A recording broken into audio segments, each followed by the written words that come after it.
کسانوں کو بلا تعطل نہری پانی کی فراہمی اب ہوگی ضروری۔ 10 سال بعد پنجاب میں 1112 نہروں کی بھل صفائی کا فیصلہ۔ وزیر اعلیٰ پنجاب محسن نقوی کی زیر صدارت اجلاس۔ بھل صفائی کے پروگرام اور پانی چوری کی روک تھام کے لیے اقدامات کا جائزہ۔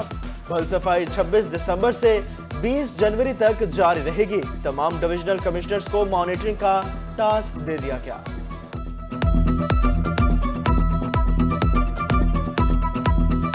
جنوبی پنجاب میں تفریح گاہیں لاوارث، سہولیات کا فقدان۔ ملتان میں شاہ شمس پارک کی جھیل میں گندا پانی جمع، تعفن پھیلنے سے شہریوں کا سانس لینا محال۔ بچوں کے لیے لگائے جانے والے جھولے بھی غیر فعال۔ سیر کے لیے پارک کا رخ کرنے والے شہری مایوس واپس لوٹنے لگے۔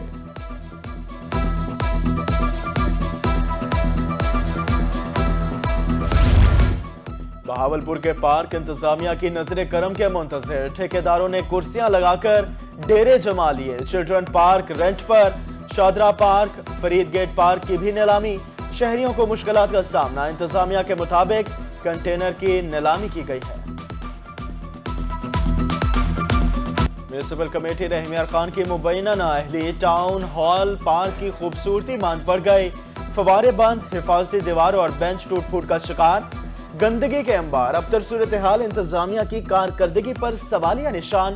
جلال پور پیروالا میں گلستان فاطمہ پارک خستہ حالی کا شکار۔ پانی نہ ملنے کی وجہ سے گھاس خشک، ٹریک کی اینٹیں چوری۔ بہاولپور چڑیا گھر میں چیتے کے حملے سے شہری کی موت کا معاملہ۔ تاحال چڑیا گھر بند، سیر کے لیے آنے والے شہری پریشان۔ سیکیورٹی سمیت جو بھی مسئلہ ہے حل کیا جائے۔ دور دراز سے آئے شہریوں نے چڑیا گھر کھولنے کا مطالبہ کر دیا۔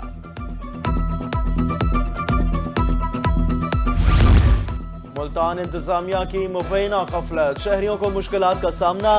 پرانا خانوال اڈا پرندہ مارکیٹ پر پریشانی کا سبب بن گیا۔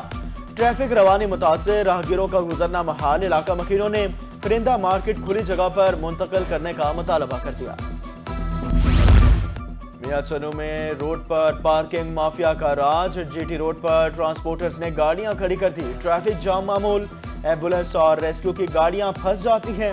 ٹریفک پولیس صرف چالان کا ہدف حاصل کرنے تک محدود۔ شہریوں نے اعلیٰ حکام سے پارکنگ ختم کرنے کا مطالبہ کر دیا۔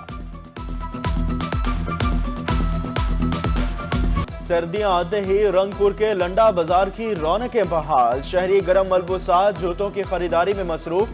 گزشتہ سال کے نسبت قیمتوں میں کئی گنا اضافہ۔ مہنگائی کے سبب خریدار اور دکاندار دونوں ہی پریشان۔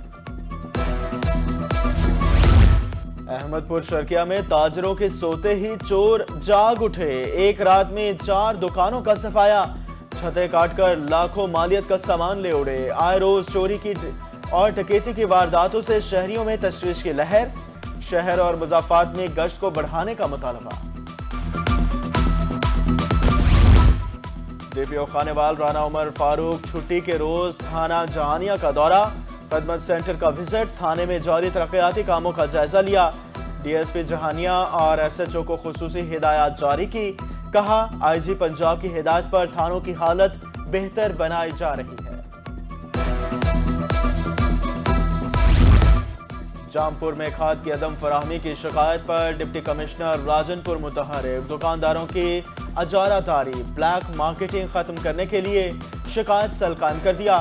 اتوار کے روز بھی ریونیو آفیسر اے سی راجن پور، تحصیلدار جامپور کھاد کی فراہمی کے لیے فیلڈ میں رہے۔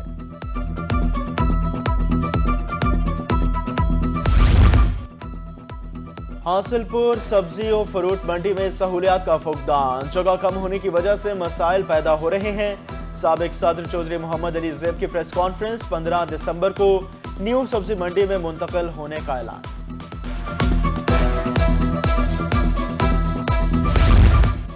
ملتان میں گندم کی فصل اہم مرحلے میں داخل۔ نومبر میں کاشت فصل کو پانی کے ساتھ کھاد دینا ضروری۔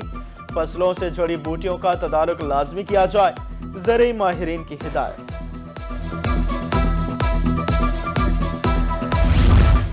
ضرورت مندوں کے لیے احمد پور شرقیہ میں فری آئی کیمپ، مریضوں کا معائنہ، مفت ادویات اور اینک فراہم کی گئی۔ آئی جی آئی سرجن ڈاکٹر مزمل کا کہنا تھا خدمت کے جذبے کے تحت کیمپ لگایا گیا۔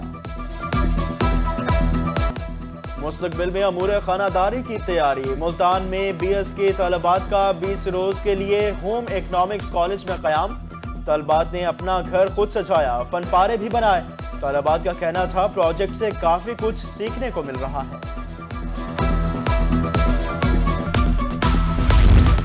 تاریخی مقامات، عہد رفتہ کی داستان، سیاحت کے فروغ کے لیے تاریخی مقامات کی حفاظت ضروری، بہاولپور کے 12 قلعوں کو محفوظ کرنے کا پلان، مختلف محکمے تاریخی ورثے کی حفاظت کے لیے کام کریں گے۔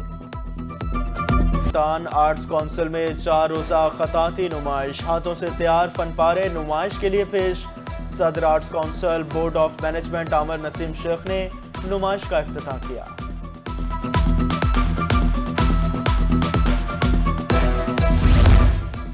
ریسکیو 1122 اور FBR ملتان کی ٹیموں میں دوستانہ کرکٹ میچ، شہری اپنے آپ کو صحت مندانہ سرگرمیوں میں مصروف رکھیں، اسٹیشن کوارڈینیٹر نعیم کا مشورہ، کہا FBR کی ٹیم سے میچ کھیل کر بہت اچھا لگا۔ انتظامیہ کے زیر اہتمام رحیمی ارکان میں سپورٹس گالا، تحصیل سطح پر ٹیبل ٹینس اور بیڈمنٹن کے مقابلے، کلبز، تعلیمی اداروں اور کھلاڑیوں کی شرکت، شرکاء کا عمدہ کھیل سے خوب محظوظ ہوئے۔